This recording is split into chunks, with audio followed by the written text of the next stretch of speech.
qu'est-ce que le pullback en trading, comment les repérer sur les différents marchés financiers et comment le trader. Reste bien jusqu'à la fin de la vidéo parce que je t'explique tout ça en détail et tu pourras toi ensuite jouer les breakouts et trader les pullbacks pour du coup générer des profits. Donc c'est parti, on va directement sur les marchés. Alors avant toute chose, je vais déjà t'expliquer qu'est-ce qu'un pullback en trading, que ça soit un breakout à la hausse ou bien un breakout à la baisse. Alors, pour définir un pullback, on a par exemple ici, on va se focaliser sur les phases de range et les sorties de range. Tu as par exemple ici un range et ici on va mettre un autre range. Et là, à l'intérieur, du coup, tu as un marché qui oscille entre un niveau de support et de résistance. Dans ce cas précis, on va avoir du coup un breakout à la hausse. C'est-à-dire qu'on va breaker la résistance qui du coup faisait office de barrage dans cette phase de range. On va la breaker du coup avec un très fort momentum haussier. Donc les acheteurs ont la main sur les vendeurs. Et en général, ce qui va se passer, c'est qu'on va pas monter au ciel directement. Là, on va retracer. Et en fait, ici, c'est ce qu'on appelle un pullback.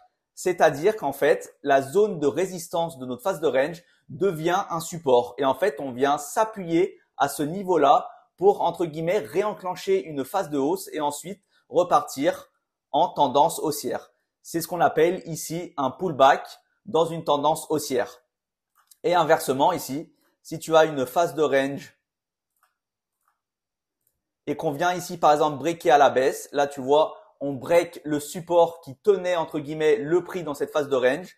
On fait ici un pullback sur le support qui maintenant est devenu résistance, c'est-à-dire que le niveau qui était acheté avant, du coup maintenant devient un niveau attrayant pour les vendeurs. Donc en fait, ça devient un niveau de résistance où les vendeurs du coup vont entre guillemets lancer des shorts pour faire chuter le prix et du coup partir en tendance baissière. Donc là, tu le vois, c'est ce qu'on appelle ici, je vais te le mettre, c'est un breakout à la hausse à ce niveau-là. C'est le fait de sortir et de casser la zone. Donc là, tu as bien un breakout. Et ensuite, ici, tu as un pullback exactement à ce niveau-là. Et donc là, tu as bien les deux cas de figure, un pullback à la hausse et un pullback à la baisse. Donc bien sûr, en théorie, ça paraît très simple, mais bien sûr, sur les marchés, c'est pas du tout exactement la même chose. Pourquoi? Parce qu'on est sur des marchés qui sont entre guillemets tradés par des humains et en fait, forcément, on a de la volatilité. Et lorsqu'on a un niveau potentiellement où on attend un pullback, on ne va pas s'arrêter au point près exactement sur ce niveau, mais on va plus parler de zones où on va avoir un pullback. Donc là, par exemple, on va voir un exemple sur la paire euro-dollar. Donc là, vous le voyez, par exemple, on peut définir une phase de range, phase de consolidation. Donc, comme dans notre exemple théorique, vous le voyez ici, par exemple, on a bien notre phase de consolidation. Vous voyez ici, le marché est bien contenu entre un niveau de prix acheteur et un niveau de prix vendeur.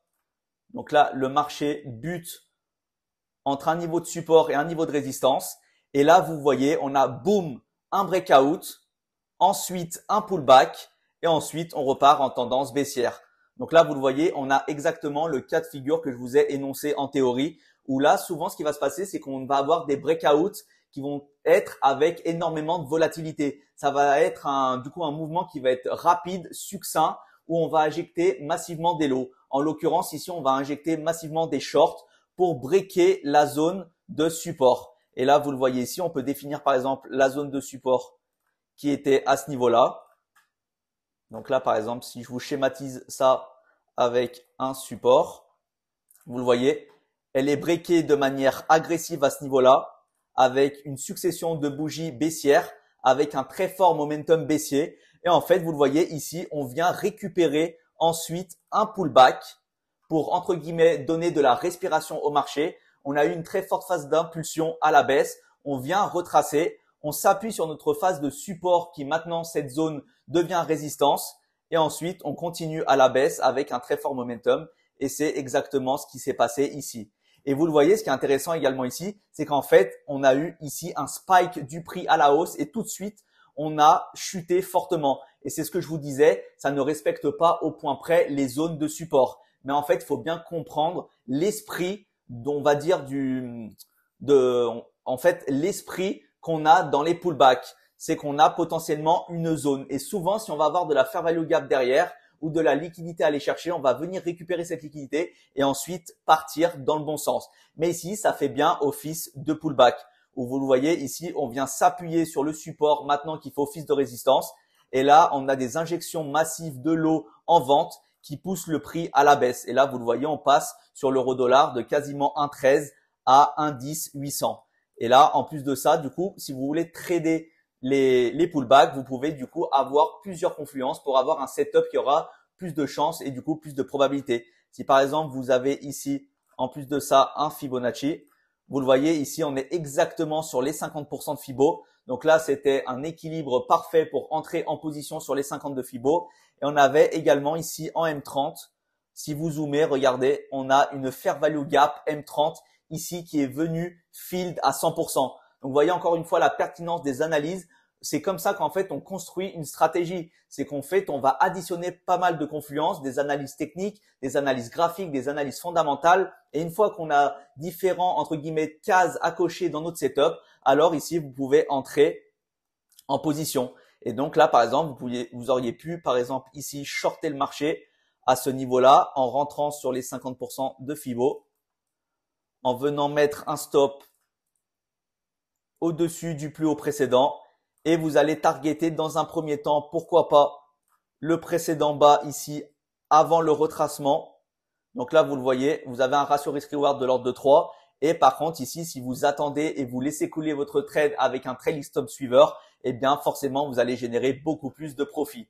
Donc, en tout cas, ici, c'était vraiment un exemple parlant où vous voyez vraiment les différences qu'il y a avec la théorie. Donc là, vous le voyez, il y a eu un breakout à la baisse avec un pullback et on a shorté le marché. Et à l'inverse, par exemple, ici, on va pouvoir chercher l'inverse où là, on va avoir un breakout à la hausse. Et là, ce qui est intéressant, c'est que ça va se faire en plusieurs fois. Donc, regardez ici, on a à ce niveau-là notre phase de consolidation. Donc, comme toujours, vous le voyez, on a le prix qui est maintenu entre un niveau de support et de résistance. Bien sûr, ici, vous avez vu, on a un spike sur le prix, c'est-à-dire qu'on a eu une énorme manipulation. On est parti, on a liquidé des positions et on est revenu réintégrer la phase de range. Et ensuite, bien sûr, on repart et on casse à la hausse. Donc, ce qui est intéressant ici, regardez, on va prolonger cette phase de consolidation. Cette phase qui était une résistance qui a été breakée et qui maintenant devient support. Et vous voyez ici, on a plusieurs touches qui sont intéressantes et qui nous montrent qu'on a du coup un pullback. Donc là, vous le voyez, on a notre phase de retracement. Donc là, on a bien notre phase de pullback. Et ici, on a notre phase où on a breaké à la hausse avec un très fort momentum haussier. Donc là, comme je vous le disais, c'est ce qu'on appelle ici le breakout.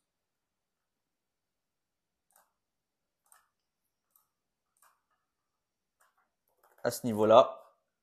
Et ensuite, on a bien eu ici la phase de retracement.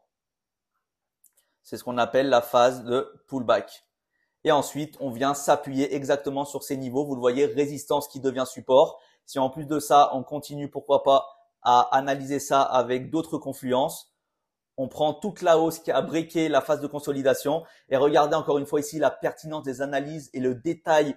Ici, on a vraiment plusieurs touches sur le niveau des 61,8 de Fibonacci. 61,8 qui est dans la sweet spot area, qui est une zone pertinente pour passer à l'achat. Et c'est exactement ce qui s'est passé ici. Vous le voyez, c'est une zone qui est tenue par les acheteurs. À chaque fois que le prix venait rebondir sur cette zone des 61,8 qui correspondait à l'ancienne résistance qui devient maintenant support, eh bien là, on injecte massivement des lots à l'achat. On ne laisse pas réintégrer le prix dans la phase de consolidation. Et là, on s'appuie. On a une phase où on a vraiment une bataille entre acheteurs et vendeurs. Et enfin, les acheteurs prennent la main pour ensuite pousser le prix à la hausse. Et donc là, si vous vouliez faire par exemple du swing ou on va dire un trade un petit peu plus long, donc vous pouviez trader du coup le breakout et le pullback à la sortie de cette phase de consolidation où vous entrez par exemple ici sur les 61,8.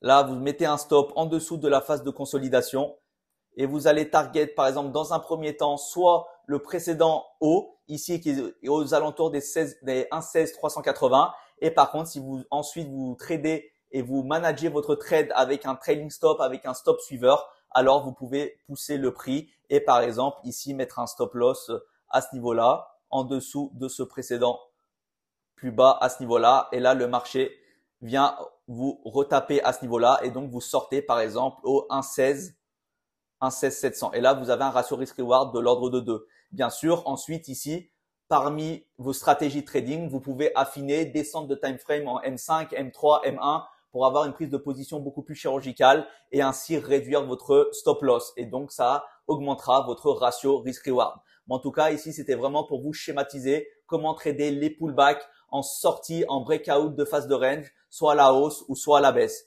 N'hésitez pas du coup à lâcher votre plus grand pouce bleu si ça vous a permis de vraiment comprendre comment trader et si ça vous a donné vraiment des clés de compréhension pour trader les différents marchés dans cette phase précise de pullback après des phases de consolidation.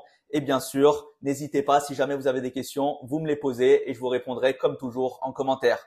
En tout cas, je vous souhaite comme toujours une très bonne semaine de trading et on se retrouvera très bientôt pour une prochaine vidéo sur YouTube.